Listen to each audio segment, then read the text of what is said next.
मुंबई लाईव्हच्या hangout with शोमध्ये आपणा सर्वांचं स्वागत. तुम्हाला सर्वांना माहितीच आहे, गोव्यात नुकताच इंटरनॅशनल फिल्म फेस्टिवल पार पडला आणि तो खूप छान झाला. या महोत्सवाचं वैशिष्ट्य म्हणजे आपल्या मराठी सिनेमांनी तिथं खूप उत्तम परफॉर्मन्स केला आणि जे विदेशी समीक्षक किंवा प्रेक्षक आले होते त्यांच्यावर आपल्या मराठी चित्रपटांनी भुरळ घातली. आणि ह्या चित्रपटांमध्ये भुरळ घालण्यात एक प्रमुख सिनेमा होता, त्याचं नाव आहे नटसम्राट, जो यावर्षीचा अत्यंत चाललेला सिनेमा आपल्याकडं येऊन गेला. त्याचे दिग्दर्शक आहेत महेश मांजरेकर. तर महेशजी, आपलं स्वागत. जसं मी आता सुरुवातीलाच म्हटलं की नटसम्राटने यावर्षी खूप उत्तम यश मिळालं, पण गोव्यात इंटरनॅशनल फिल्म फेस्टिवलमध्ये त्याला कसा प्रतिसाद मिळाला ह्याच्याबद्दल काय सांगाल? खूपच चांगला प्रतिसाद मिळाला. म्हणजे इनफॅक्ट पिक्चर रिलीज झालं जानेवारीमध्ये, 11 महिने झाले पिक्चर खूप चालला आहे, बऱ्याच लोकांनी पाहिला. बरं, त्यात तो झी टॉकीजवर, झी मराठीवर ही मला वाटते 5-6 वेळा झाला असेल. तिथे उत्तम प्रतिसाद मिळाला. तिकडेही TRPवर फिनॉमिनली आहे.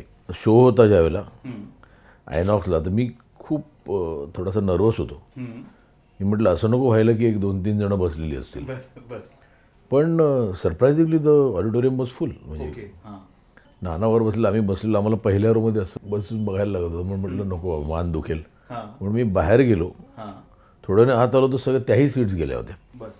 बहुतेक सगळे नॉन मराठीज होते, म्हणजे ऑल ओव्हर इंडिया, साऊथचे होते.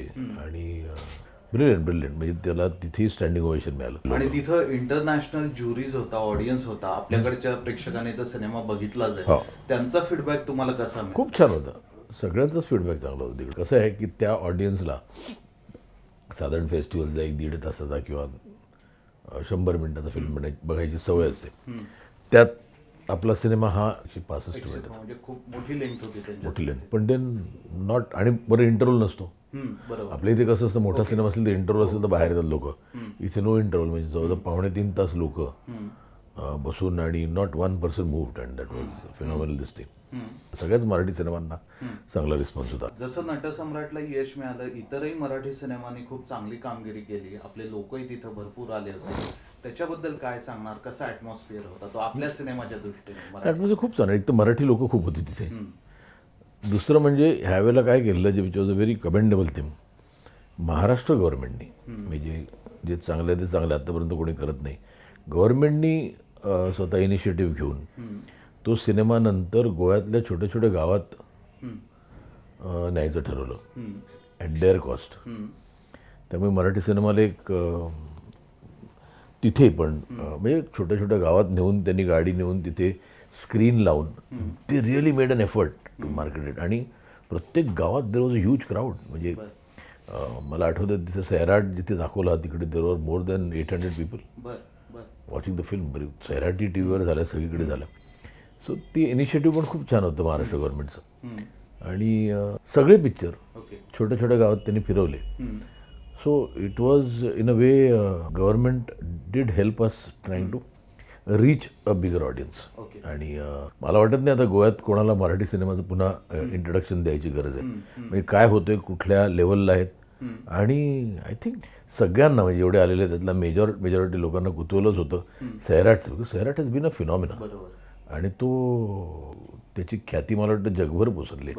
आणि तिथल्या इंटरनॅशनल फिल्म बाजारचा आपल्या मराठी इंडस्ट्रीला कसा उपयोग होईल ते आपल्याला नंतर कळेल.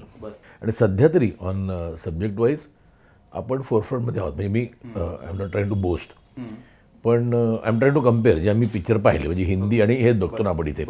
पण Malayalam cinema is making great inroads. Malayalam cinema is super. Bengali cinema हा खूप ॲडव्हान्स आहे. आणि मराठी डेफिनेटली, पण सगळ्यात छोट्या छोट्या इथून येत असतील सिनेमे. पण seeing the sheer numbers of Marathi cinema, I think we are right there. Okay. आत्ता तुम्हाला भेटल्यानंतर पटकन तुमचा लुक माझ्या विशेष लक्षात राहिला. तर हा काय विशेष लुक आहे सिनेमासाठी? काही नाही. सहज, म्हणजे ते मध्ये एका सिनेमासाठी मी केस थोडेसे वाढवले होते, म्हणजे एवढेच, फार नाही. आणि दाढी वाढवलेली. नंतर काही काम नव्हतं, म्हटलं उगाच कशाला. थोडासा मी नॉर्मल असं कॅल्क्युलेट करतो की आपल्याला रोज 15 मिनटं लागली दाढी करायला. आता मी साधारण 6 महिने दाढी केली नसेल. 15 मिनटं इंटू 30 असं मी कॅल्क्युलेट करतो. I saved a lot of time. तर त्यामुळे दाढीवर केसच काही नाही ठेवले होते. ते एकानी आमचे जो हेअर स्टायलिस्ट होता तो म्हणाला काहीतरी करू का, तू कुठे अडकला नाहीस ना कंटिन्युटीमध्ये. म्हटलं नाही मी काहीतरी करतो, पण त्याने काहीतरी केलं, ते ठेवलं. पण छान दिसतं एकदम काहीतरी वेगळं. ओके. तर नटसम्राट नंतर सगळेजण तुमच्या पुढच्या फिल्मची वाट बघताय. बरंच काय काय घडतंय तुमच्याकडे असं आम्ही ऐकतोय.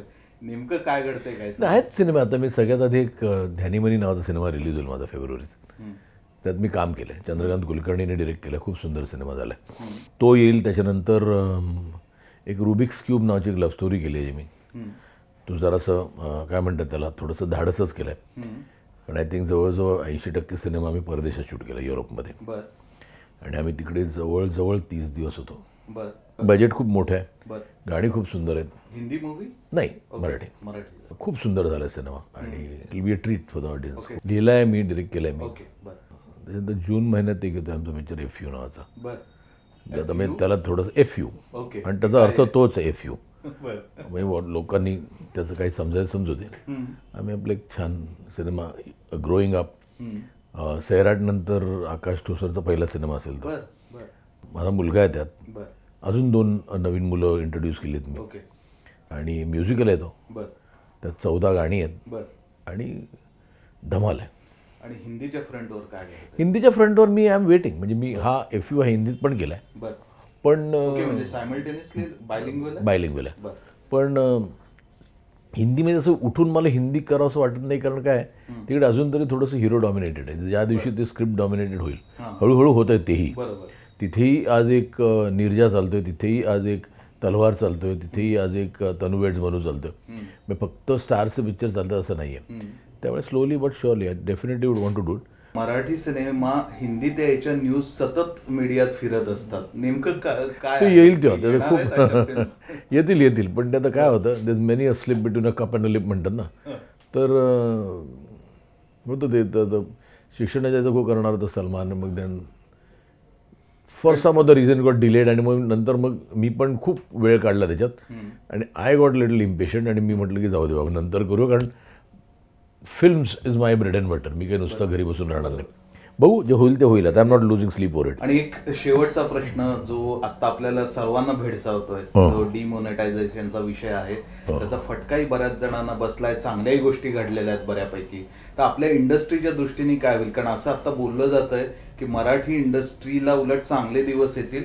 कारण जे लोक उगीच पैसे आहेत म्हणून पिक्चर बनवत होते ते आता बाजूला होतील आणि चांगल्या फिल्म बनतील. तुमचं अंडरस्टँडिंग? माझं चांगल्या फिल्म बनण्यापेक्षा कमी फिल्म बनतील. ओके.